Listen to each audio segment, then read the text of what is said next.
में एक सपना आया कि रिजल्ट आ गया, मेरा लिस्ट में नाम नहीं है। आई वॉज वेरी सैड कुछ देर के लिए कि यार सिलेक्शन नहीं हुआ मेरा। ना तो मेरी कोई जॉब थी, ना तो हम कुछ इंटर्नशिप कर रहे थे। शायद 2 बार भी हम नहीं सोचे होंगे कि अगर नहीं हुआ तो क्या होगा। First full length test that I give, उसमें मेरा स्कोर सिर्फ 58 था। शायद 100 दिन बचे हुए थे एग्जाम में and I had almost made up my mind कि 2023 का अटेम्प्ट नहीं देंगे। अगर नहीं होगा तो फिर how would I tell everyone कि नहीं हुआ। एंड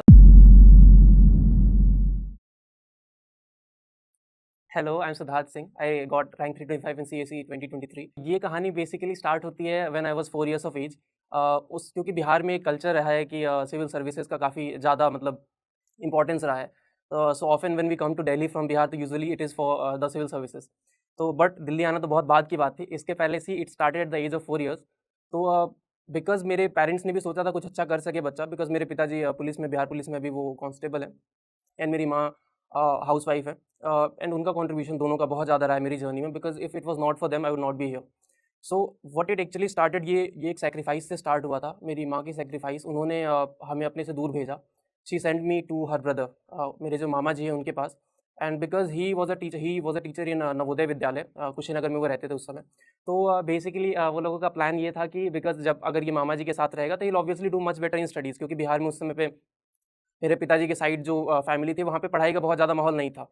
सो ये चीज़ की इन्फॉर्मेशन हमको नहीं दी गई थी, but the plan was made and there again it started with a sacrifice. जब 4 साल के हम and I went away from my mother and from there the story started, because मेरे मामा जी का बेसिकली बहुत समय से एक सपना था कि परिवार में एक अफ़सर होना चाहिए। तो इन इन दैट ही फेल्ट कि अगर अफ़सर है तो आईएएस ही सबसे अच्छा होगा। तो so basically it started from there. तो अगर मेरी प्रिपरेशन है, I got here in my first attempt, मेरा पहला अटेम्प्ट क्लियर हो गया।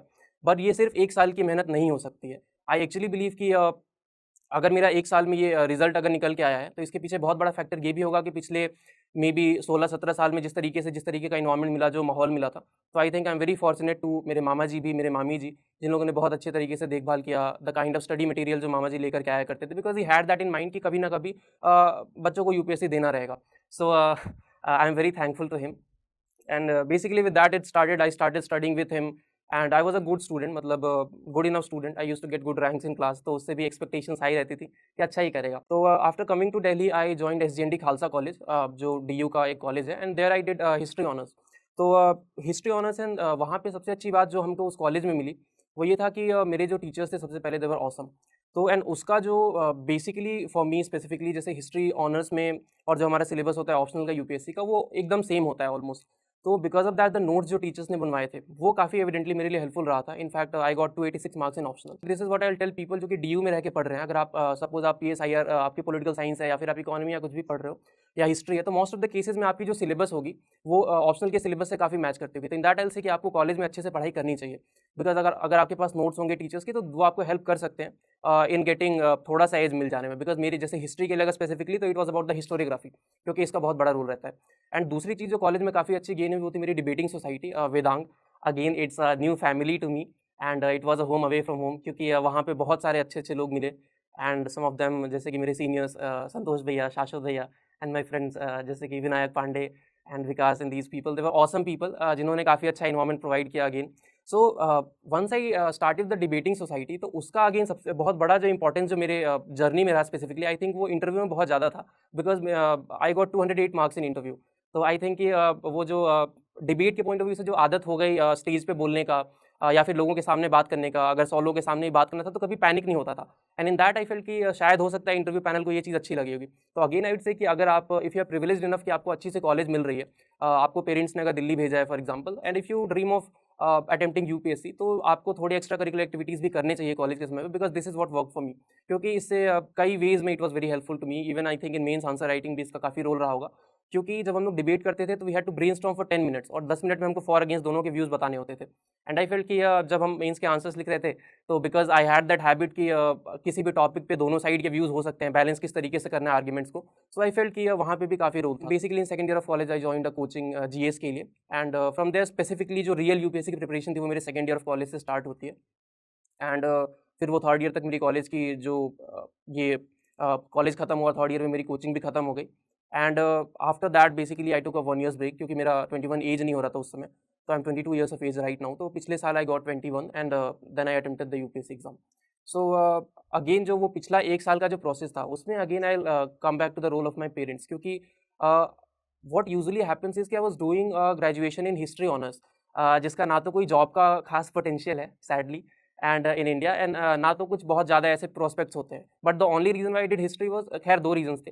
पहला obviously because I loved history for a very long time, बचपन से काफ़ी अच्छा लगता था history, and the second thing was कि उस समय अच्छा टॉपर्स के, जैसे एका टॉपर्स के अच्छे स्कोर्स आ रहे थे, तो आई थॉट कि ठीक है, पसंद है ही हिस्ट्री, एंड ले लेते हैं option, maybe it will help me. It did it did.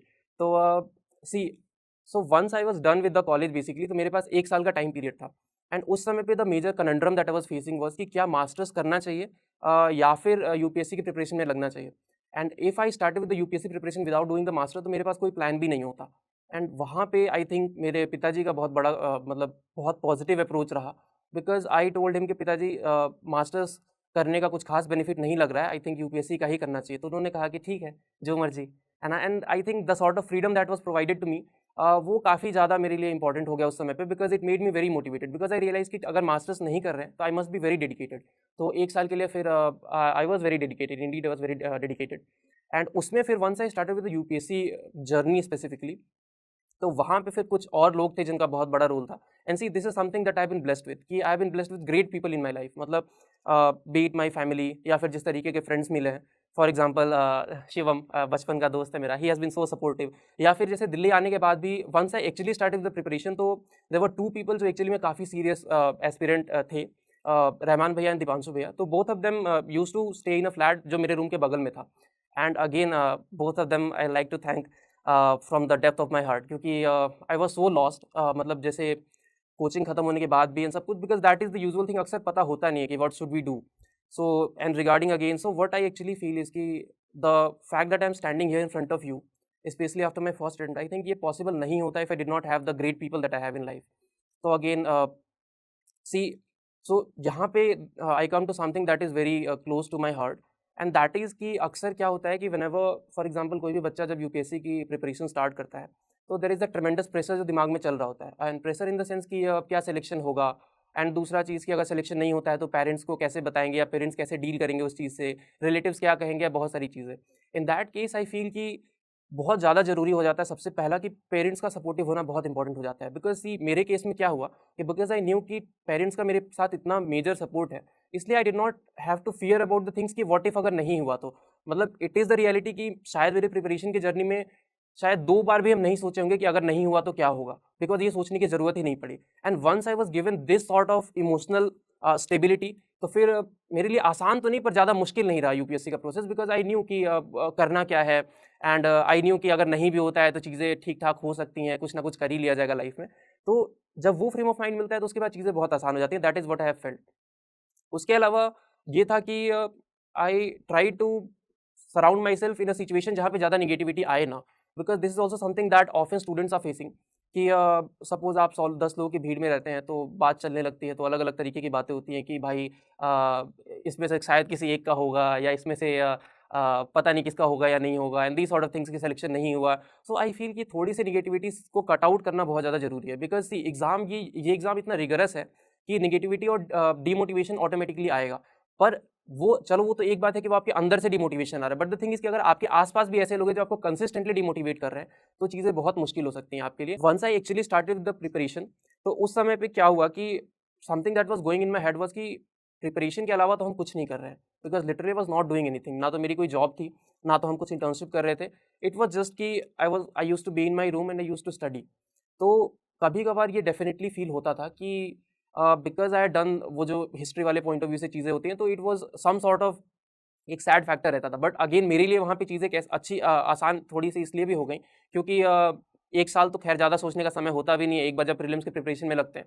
And once I clear prelims, तो उसके बाद तो फिर मतलब मेंस के लिए 4 महीने समय रहते हैं, तो उसमें एकदम फ़ोकस के साथ पढ़ना रहता है, तो ज़्यादा सोचने का वहाँ भी समय नहीं होता। बट अगेन इसके पहले भी कुछ चीज़ें हुई लाइफ़ में, those were very crucial. So again I remember a very interesting anecdote for me. It was like पिछले साल की जनवरी 2023, तो आई गॉट वेरी सिक, वहाँ जॉन्डिस हो गया था, and because of that I got very demotivated, क्योंकि उस समय पढ़ाई नहीं हो रही थी, एवरीथिंग वाज गोइंग बैड। ऐसा लग रहा था कि मे बी 5 महीने बचे हैं प्रीलिम्स में, ना तो सिलेबस कंप्लीट हुआ है, एंड कुछ पढ़ाई नहीं हो पा रही है सही से। एंड एट दैट पॉइंट शायद 100 दिन बचे हुए थे एग्जाम में, and I had almost made up my mind कि 2023 का अटेम्प्ट नहीं देंगे। सो आई वाज ऑलमोस्ट श्योर कि अब इस साल का अटेम्प्ट नहीं देना है, 2024 का सोचते हैं। एंड उस समय पे रैंडमली दीपांशु भैया का फ़ोन आया था, भैया जिनको आई मेंशन्ड अर्लियर। तो भैया का फ़ोन आया, भैया पूछते हमसे कि सिद्धार्थ क्या चल रहा है? Are you studying well? तो हम बोले कि भैया इस बार का छोड़ने का सोच रहे हैं। तो वो कहे कि ऐसा क्यों? तो आई सेड कि भैया 100 दिन बचे हुए हैं, अब कहाँ ही प्रीलिम्स हो पाएगा, मतलब like there is so much tough competition, किस तरीके से होगा? एंड भैया ने बोला कि भाई 100 दिन है अभी, and he gave me a target. उन्होंने कहा कि भाई ये तुम 20 दिन में इकोनॉमी कंप्लीट करके टेल मी, मतलब 20 दिन में इकोनॉमी करके बताना हमको। And thankfully I listen to his advice. And when I look back and I think कि अगर हम उस दिन ये डिसीजन कर लेते कि अटेम्प्ट नहीं देना है 2023 का, तो what life would have been. कुछ गलतियां भी हो गई पहले अटेम्प्ट में। See I have been very lucky कि मेरा सिलेक्शन हो गया, क्योंकि कायदे से the way I was studying मेरी सिलेक्शन होनी नहीं चाहिए थी। And this is not to say I do not deserve it, I deserve to be in the list. पर इनफैक्ट प्रीलिम्स के पहले की जो मेरी तैयारी थी वो कुछ खास नहीं थी। So after prelims I actually worked very hard. I was working hard prelims के पहले भी, पर वो तैयारी सही तरीके से हो नहीं रही थी। तो in prelims I actually got very lucky, very very lucky. हुआ क्या कि सीसैट को आई हैड कंप्लीटली नेग्लेक्टेड। तो सीसैट ऑलमोस्ट अभी जो स्कोर्स आया सीसैट का, तो आई हैड गॉट 69 मार्क्स मेरे आए थे सीसैट में लिटरली। अगर एक क्वेश्चन गलत होता तो हम बाहर हो जाते। So that was the situation. तो again I will tell the new aspirant जो अभी प्रिपरेशन करना चाह रहे हैं, या इवन कई सारे लोग सीसैट बहुत टफ होने की वजह से बाहर हो रहे हैं, आई विल से कि आप लोग please do not neglect CSAT. In fact I am giving the attempt again इस बार 16 जून को। सो इस बार I am giving 2 hours dedicated रोज का सीसैट पे। And in that Pratibha ma'am actually is guiding me. So उनका भी मतलब I want to thank her. क्योंकि सी द थिंग इज कि हर समय जहाँ पे जिस तरीके की ज़रूरत रही है मेरे लाइफ में, I have been able to find great people around me for that specific things. I think prelims के पहले आई थिंक अच्छे टेस्ट देना बहुत ज़रूरी है, कई सारे, because see test was something again that काफ़ी इंपॉर्टेंट रोल रहा मेरी जर्नी में। किसी भी कोचिंग के आफ्टर जो भी मतलब मार्केट में कई सारे टेस्ट अवेलेबल होते हैं, वो बहुत यूज़फुल हो जाते हैं, क्योंकि उससे बहुत सारे अपना, because see the first full length test that I give, उसमें मेरा स्कोर सिर्फ 58 था। एंड वो शायद 20 अप्रैल के आसपास था। लास्ट ईयर जो प्रीलिम्स था वो 28 मई को था। तो ऑलमोस्ट प्रीलिम्स से एक महीना पहले मेरा जो पहला फुल लेंथ टेस्ट है कि उसमें मेरा सिर्फ 58 स्कोर था। एंड कट ऑफ यूजुअली 100 के आसपास जाता है। तो अगेन सी वहाँ से भी आई फील कि सी अभी भी जैसे इस साल के प्रोसेस में जो लोग होंगे, जो इस साल का अटेम्प्ट दे रहे होंगे, it is very much possible कि एग्जाम में 1 महीना, सवा महीना बचा है, और हो सकता है कि आपके स्कोर्स खराब आ रहे हों। But again do not be demotivated by it, क्योंकि जो रियल एग्जाम होता है कई बार वो बहुत डिफरेंट हो जाता है। मतलब सी द टेस्ट की बहुत ज़्यादा यूटिलिटी है, लेकिन अक्सर जैसे जो टेस्ट हम लोग को मार्केट में मिलते हैं, कई बार वो हो सकता है यूपीएससी के लेवल के भी ना हो। कई बार यूपीएससी एक्चुअली थोड़ी ईजी क्वेश्चंस भी पूछ लेती है, या कभी कभी नसीब भी अच्छा रहता है, क्या पता आपके दिन अच्छा हो उस दिन। सो आई फील कि एक पॉजिटिव फ्रेम ऑफ माइंड में एग्जाम देना बहुत जरूरी है, क्योंकि टेस्ट के स्कोर से अगर आप निगेटिविटी लेकर के जाएंगे, अगर आप पहले से ही ये फील करते हुए चलेंगे कि सिलेक्शन नहीं होने वाला है, तो शायद नहीं होगा सिलेक्शन। तो आई फील कि थोड़ी सी पॉजिटिविटी मेंटेन करनी पड़ेगी। But again the thing was कि वो पहले टेस्ट में तो मेरा स्कोर बहुत खराब रहा, बट द सेकंड टेस्ट देता गई फुल लेंथ, वो उसके 10-12 दिन बाद दिए थे नहीं, उसमें थोड़ा सा डिसेंट स्कोर आने लगा था। तो अगेन उससे फिर से मोटिवेशन थोड़ा-सा इंक्रीज़ होने लगा, और फिर जो और बाद के टेस्ट दिए तो उसमें काफ़ी अच्छे स्कोर्स आ गए, 110 इस तरीके के भी स्कोर्स आ रहे थे। तो I think all these things cumulatively contributed a lot. फिर तो प्रीलिम्स दिया, and again see the thing was कि आंसर कीज़ से मेरा जो स्कोर था वो अच्छा आ रहा था। इनफैक्ट 90s में, 100 में भी स्कोर आ रहा था अलग-अलग आंसर कीज़ से। सो आई वाज़ कॉन्फिडेंट कि जीएस तो निकल जाएगा, पर सीसैट में काफ़ी डाइसी था। किसी आंसर की में मेरा 70 रह रहा था स्कोर, किसी में 68 या 69 था। तो आई थॉट कि अगर सिलेक्शन नहीं हुआ तो शायद सीसैट की वजह से नहीं हो पाएगा। पर फिर 10-12 दिन बाद रिजल्ट आया, एंड उसमें लिस्ट में एक्चुअली नाम था। सो उस समय सी अभी तो like there are tons of Telegram groups जिस पे मतलब all of us are connected, बहुत सारे ग्रुप्स हैं। But again because this was my first attempt, तो उस समय हमको पिछले साल मई में इतना आइडिया नहीं था। तो हमको पता नहीं था कि अच्छा जब रिजल्ट आता है तो कई सारे टेलीग्राम चैनल्स पे पता चल जाती है कि रिजल्ट आ गए। तो आई वाज वेरी अनअवेयर। हमको ऐसा लग रहा था कि अच्छा रिजल्ट आएगा तो यूपीएससी की वेबसाइट पे जाएंगे, चेक करेंगे, पीडीएफ डालेंगे, एंड मे बी उसमें फिर नाम देखेंगे। तो इस वजह से see it was 12th of June, पिछले साल का प्रीलिम्स का रिजल्ट 12 जून को आया था। एंड आई वाज लाइक बस 10-11 बज रहे होंगे, उस समय सो के उठे होंगे हम just recent, because I am a very late riser. UPSC मेरी स्लीपिंग शेड्यूल सही नहीं करा पाई। बाकी सारी चीज़ें तो सही हो गई। पर सो आई थिंक 10-11 बज रहे होंगे, हम सो के उठे थे, एंड उस समय अचानक से संतोष भैया का फ़ोन आया, एंड भैया ने कहा बधाई हो, सिलेक्शन हो गई है। And I mean like that was such a like great moment for me, because see the thing was कि इट वाज सो अनएक्सपेक्टेड। क्योंकि अब जैसे फाइनल रिजल्ट का था तो उसमें पता था कि अच्छा ठीक है आज शायद आने वाली है, 15 को शायद आ जाएगी, 16 को आ जाएगी। तो सच तो यही है कि जितनी खुशी शायद प्रीलिम्स निकलने के बाद मिली थी, उतनी खुशी शायद फाइनल लिस्ट के बाद भी नहीं फील हुई थी। खुशी एक्चुअली फील हुई, पर शायद वो एक्सप्रेस नहीं हुई थी इतने अच्छे तरीके से, क्योंकि प्रीलिम्स के समय पे ऐसा कुछ था नहीं कि सिलेक्शन होने वाला है या नहीं होने वाला है। तो इट वाज जस्ट कि जब पता चला तो इट वाज सच अ मतलब बहुत ही मोमेंटस टाइप की अचीवमेंट थी। फिर I called home, and basically उस समय हम लोग का घर बन रहा था। एक्चुअली पिताजी घर के काम में थे, एंड वहाँ पे कई सारे लोग उनके आस-पास होंगे। तो आई कॉल्ड हिम, हमको पता नहीं था कि वो कहाँ पे है इस समय पे या कितने सारे लोग उनके आस। आई टोल्ड हिम कि पिताजी प्रीलिम्स हो गया। And I got to know later कि जब पिताजी ये सुने तो ही started crying. And I think this was the first time that I actually got to know कि वो रोते भी हैं। तो and that was the first time जब हमको समझ आई कि अच्छा, खुशी के आँसू भी कोई चीज़ होते हैं। एंड फॉर द नेक्स्ट 3 और 4 मंथ जो मेंस की प्रिपरेशन के लिए चाहिए थी, आई थिंक मेरे लिए मोटिवेशन वही था कि अब उनको डिसअपॉइंट नहीं कर सकते हैं, बिकॉज़ अगर इतने होप्स राइज़ करा चुके हैं हम फैमिली के कि प्रीलिम्स निकल गया तो मेंस भी निकलना चाहिए। एंड देन फिर माँ को आई टोल्ड माँ। एंड प्रीलिम्स के बाद आई did not announce it publicly कि मेरा प्रीलिम्स में मतलब सिलेक्शन हो गया है मेंस के लिए, क्योंकि आई फेल्ट कि उससे कोई फ़ायदा नहीं है। मतलब अल्टीमेटली जब तक फाइनल रिजल्ट नहीं आता तब तक किसी को बताने से कोई मतलब नहीं। तो बेसिकली जो मेरे आसपास के दोस्त थे, बहुत क्लोज जो लोग रहे या मतलब फैमिली, इनको ही पता था कि अच्छा, अब लड़का मेंस लिखने जा रहा है। तो बट इसके बाद फिर 3 महीने, आई थिंक 4 महीने लास्ट ईयर मिले थे मेंस के लिए हमें। तो उसमें अगेन मेरे केस में the biggest hurdle I think मेरी हैंडराइटिंग, जो कि बहुत ज़्यादा ख़राब थी। क्योंकि लाइफ में I had never actually focused on my handwriting. तो अगेन आई वुड से कि फॉर एग्जांपल अगर कोई कॉलेज में है इस पॉइंट ऑफ टाइम पे और अगर आपने सोचा है कि आपको यूपीएससी अटेम्प्ट करना है, तो आपको अपनी हैंडराइटिंग पे कभी-कभार फोकस करना चाहिए। बिकॉज़ सी मेरे लिए एक बहुत बड़ा हेडेक हो गया था मेंस के समय पे। प्रीलिम्स निकलने के बाद यूजुअली लोगों का स्ट्रेस क्या होता है? यूजुअली स्ट्रेस होता है कि कितना कुछ पढ़ना है, कैसे पढ़ना है और लिखने का टाइम लिमिट में लिख पाएँगे या नहीं लिख पाएँगे। मेरे पास एक एक्स्ट्रा प्रेशर था, वो ये था इन सब के अलावा कि क्या मेरी राइटिंग टीचर पढ़ पाएगा जो चेक कर रहा होगा? Because that that was a real fear that I had. क्योंकि इवन अगर आज when I am revising again for इस साल के अटेम्प्ट के लिए, तो when I look back at my notes जो हम 2 साल पहले, 1.5 साल पहले बनाए थे, कभी-कभार हमको समझ नहीं आता कि क्या लिखे थे। तो in that case I feel कि काम करना पड़ेगा हैंडराइटिंग पे, बिकॉज़ अगर नहीं करेंगे तो द एग्ज़ामिनर वो क्यों मेहनत करे आपकी कॉपी चेक करने के लिए। तो I think I worked actually hard on my handwriting. अभी भी बहुत अच्छी नहीं हुई है, लेकिन पढ़ा जाती है लोगों से। तो that was a victory in itself for me. When I was writing means, तो वहाँ पे I talk to some people. जैसे एक एक अलग फ़ियर अनलॉक हुआ था basically. So I talk to someone जिनका तीसरा अटेम्प्ट था। एंड पहले अटेम्प्ट में उन्होंने इंटरव्यू दिया था। एंड दूसरे अटेम्प्ट में उन्होंने मेंस लिखा था, मेंस क्वालीफाई नहीं होता, तीसरे अटेम्प्ट में वो फिर मेंस लिख रहे थे। तो every day it used to bother me कि यार मतलब मेंस लिख रहे हैं अभी, बट नथिंग इज़ गारंटीड कि सिलेक्शन होने वाला है। क्या पता इंटरव्यू जाने के बाद फिर से ना हो, फिर से मतलब I actually did not want to be in that zone कि सिलेक्शन नहीं हुआ है, 2 साल हो गए, 3 साल हो गए। मतलब फिर उसके आगे का किस तरीके से चीज़ों को कवर करना है, तो it used to actually trouble me a lot. और वो डर तो खैर रिजल्ट आने के बाद ही कवर हुआ था। सो देन फिर I went and wrote the mains. और सी मेंस लिखने के बाद the major satisfaction that I had उस समय पे वो ये था कि पेपर कंप्लीट करके आए हैं। एंड द फैक्ट कि मतलब I written all the answers. See हो सकता है कुछ आंसर्स अगर अच्छे नहीं भी रहे, बट द फैक्ट कि अगर एवरेज मार्किंग भी मिलेंगी तो शायद चीज़ें कवर हो जाएंगी। एंड ऑप्शनल के लिए आई वाज वेरी कॉन्फिडेंट कि इसमें शायद मतलब 280 नंबर आ सकता है ऑप्शनल में। तो आई थिंक कि लगता था कि शायद सिलेक्शन हो सकता है। बट जब तक होता नहीं है तब तक तो it's all in the air. तो फिर मेंस होने के बाद आई थिंक सितंबर 25 को शायद मेंस खत्म हुआ और उसके बाद 2-3 महीने तक अक्टूबर, नवंबर 2 महीने और बचे थे, फिर दिसंबर में रिजल्ट आया था। तो till the result every day यही रहता था मन में कि ये तो हो गया, अब इसके आगे का किस तरीके से करना है, क्या इंटरव्यू के लिए पढ़ना चाहिए या नहीं पढ़ना है। बट द थिंग वाज़ कि जब तक रिजल्ट आया नहीं था तब तक मन उस तरीके से फोकस हो नहीं पाता था कि इंटरव्यू का ही पढ़े या फिर क्या पता मेंस को ही दोबारा से अच्छे से पढ़े, अगर अगला अटेम्प्ट देना है, क्या प्रीलिम्स का पढ़े। तो तो काफ़ी मतलब थोड़ा-सा एक वियर्ड टाइप का ही एनवायरनमेंट था उस समय पे, बहुत ज़्यादा क्लैरिटी नहीं थी। बट अगेन फिर 8 दिसंबर को आई थिंक रिज़ल्ट आया था मेंस वाला। एंड उसमें भी I did not see the result myself. उसमें actually I was on a call with एक जूनियर है मेरा अरशद, उसके साथ कॉल पे थे। एंड वी आर टॉकिंग और उस दिन रिज़ल्ट आने वाला था। एंड फिर उसने कहा कि अचानक से उसके पे नोटिफ़िकेशन आया होगा एंड ही सेड कि भैया रिज़ल्ट आ गया है। एंड देन उसने देखा एंड लिस्ट में मेरा रोल नंबर था basically. And again that was great moment because सी मेरे लिए फिर वो वहाँ पे बहुत ज़्यादा पीस ऑफ माइंड मिला।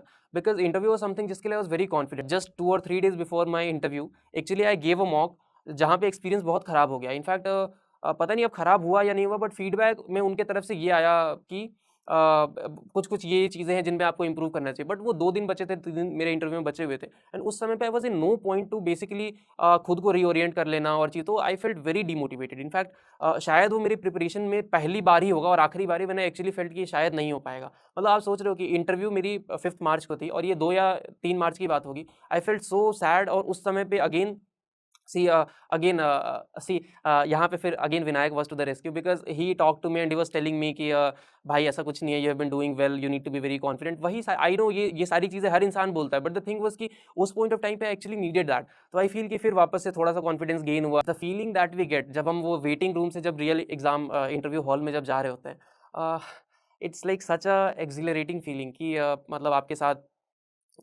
जो आपके गाइड जो आपको रास्ता दिखा रहे होते हैं, दे आर टेलिंग यू कि इस तरफ से, the way when we are walking it, everybody must have watched the 12th fail movie. It's exactly like that, and it's awesome. But the only thing is कि see what I actually felt was कि जो interview board था वो बहुत cordial था।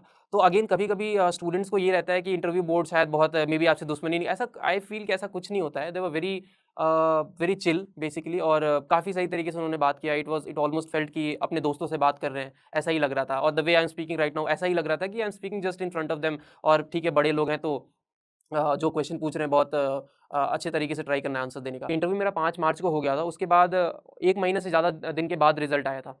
But 9th अप्रैल को last interview खत्म हो गया था, एंड 9th अप्रैल के बाद ऐसा था कि कभी भी रिजल्ट आ सकता है। तो लाइक एवरी डे मतलब अ, इतना एंग्जाइटी वाला होता था। इनफैक्ट वो इट इज़ आई थिंक 9 से लेकर के 15 अप्रैल के बीच में शायद हमको हर दिन ये सपना आया होगा रात में सोते समय। किसी दिन सपना आता था कि सिलेक्शन हो गया है, किसी दिन आता था कि यार 2 नंबर से रह गया, किसी दिन लगता था यार कि and see in fact this is not just after the interview के बाद, इनफैक्ट जब हम इंटरव्यू दिए भी नहीं थे। 5 मार्च को मेरा इंटरव्यू था, एंड इन फरवरी या इवन मार्च में भी, इनफैक्ट 1-2 मार्च के आसपास में एक सपना आया कि रिजल्ट आ गया, मेरा लिस्ट में नाम नहीं है। And I got so like नींद में तो हालत खराब हो जाए, नींद खुली मेरी। And I was very sad कुछ देर के लिए, क्योंकि नींद में समझ नहीं आता है कि यार सिलेक्शन नहीं हुआ मेरा।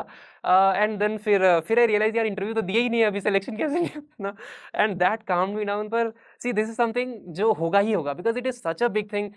हम लोग कितने समय से सोचते हैं इस चीज़ के बारे में, we think about the result कि अच्छा जब रिजल्ट आएगा तो कैसा रिएक्शन होगा, सिलेक्शन होगा तो हाउ वुड बी रिएक्ट, नहीं होगा तो फिर कैसा होगा। बट अगेन जब जब ये रिजल्ट नज़दीक आने लगा था, तब तो ये बड़ा मतलब like it was so even toxic भी हो गया था सच कहें तो, कि like every time it was just about the result कि आ रहा है या नहीं। आई नो मतलब शायद इतना सोचना नहीं भी चाहिए, बट शायद जब आप उस स्टेज पे होंगे तो आप रोक नहीं पाएंगे खुद को सोचने से। कई सारे टेलीग्राम ग्रुप्स थे, उस पर हम लोग डिस्कशंस करते रहते थे, जैसे जितने भी लोगों ने इंटरव्यू दिया था। तो हमारे कई सारे ग्रुप्स बने हुए थे, तो उस पर काफ़ी सारी बातचीत चलती रहती थी इस तरीके से। एंड देन फिर the day of the result came. हमें पता तो रहता नहीं है कि रिजल्ट आज ही आने वाला है। तो आई थिंक 16 अप्रैल को रिजल्ट आया था, और उस समय पे ऐसे ही किसी ग्रुप्स पे हम लोग बातें कर रहे होंगे, स्क्रॉल कर रहे थे, फ़ोन चला रहे थे, बिकॉज़ और क्या ही कर सकता है इंसान इस समय पे, क्योंकि पता था रिज़ल्ट कभी भी आने वाला है। एंड द होली पीडीएफ केम। और मतलब जब when I saw the PDF, तो आई कुछ देर के लिए I waited, because I knew कि शायद लाइफ़ बहुत चेंज होने वाली है। बिकॉज़ सिलेक्शन हो जाएगा तो ऑब्वियसली एक पॉजिटिव वे में, अगर नहीं होगा तो फिर how would I tell everyone कि नहीं हुआ। एंड द फैक्ट कि तब तक बहुत सारे लोगों को पता चल गया था कि लड़का इंटरव्यू दे के आया है। तो अगर 100-150 फ़ोन आते मेरे पास और सबको ये बताना होता कि भाई सिलेक्शन नहीं हुआ है, तो हाउ इट वुड बी। तो आई जस्ट टूक अ मोमेंट, हम वहाँ पे पीडीएफ को I just left it, I did not scroll my name in that.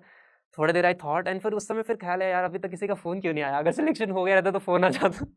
तो again it made me sad, but then वो थोड़ी हिम्मत लगा के I just searched my roll number in the list, and list में था thankfully. And immediately see for the first time in my life I realise कि bitter sweet क्या होता है। अभी तक किताबों में पढ़ते थे कि that was a bitter sweet emotion, कि खुशी भी हो रही थी और दुख भी हो रहा था। तो see I was very happy, I will not deny it, list में नाम आना बहुत बड़ी बात होती है। I am very fortunate, very privileged, I understand that, I accept that. लेकिन see when I looked at my name, तो नेम तो दिख रहा है वहाँ पे कि सिद्धार्थ सिंह जो भी क्वालिफिकेशन वाले लिस्ट में, बट बगल में 325 लिखा हुआ था। तो सी दैट मीन कि 325 रैंक है मेरी। And immediately when I looked eight 325, the first thought that went into my head was कि यार 1 साल और लगेगा। एंड 1 साल और, see the process is very अक्सर बहुत डिमोटिवेटिंग हो जाता है। इनफैक्ट हर दिन वही सेम चीज़ करना, सुबह उठ के न्यूज़पेपर है। सी रियलिटी यही होती है। In fact it must be for every aspirant कि अगर 10 मिनट भी किसी फालतू चीज़ में चला जाता है तो इट फील्स कि यार बहुत बड़ा अपराध हो गया है। एंड दिमाग में बस यही आ रहा था कि 1 साल के लिए और यही हो गया। But again the reality sank in, and it felt बहुत बढ़िया। किसी द बेसिक थिंग वाज़, जो डर हमेशा रहता था कि यार हिस्ट्री का तो कोर्स तो कर लिया, ग्रेजुएशन तो कर लिया हिस्ट्री में, पर आगे करेंगे क्या इससे? वो डर हमेशा के लिए ख़त्म हो गया। I do not have to worry about that. I am going to be an officer soon. तो फिर then I called my home, घर पे फ़ोन किए तो पिताजी को बताए हम कि पिताजी हो गया है सिलेक्शन, 325 रैंक है। तो इमीडिएटली ही आस्क्ड मी कि क्या मिलेगा? तो बिकॉज़ सी मेरे पिताजी पुलिस में हैं, तो it would have been great अगर मतलब आईपीएस मिल जाता तो। But most likely I am not going to get IPS this year, क्योंकि अनरिज़र्व्ड में लगभग 280-70 तक तो बंद हो जाती है आईपीएस की। तो थोड़ा-सा वहाँ पे भी थोड़ा-सा सैडनेस वाला ही पार्ट था। कि मतलब कोई नहीं, बट होपफुली नेक्स्ट ईयर शायद ये मेरी जर्नी का एंड ही हो जाएगा। तो but again it has been one hell of a ride. And I have nothing to complain.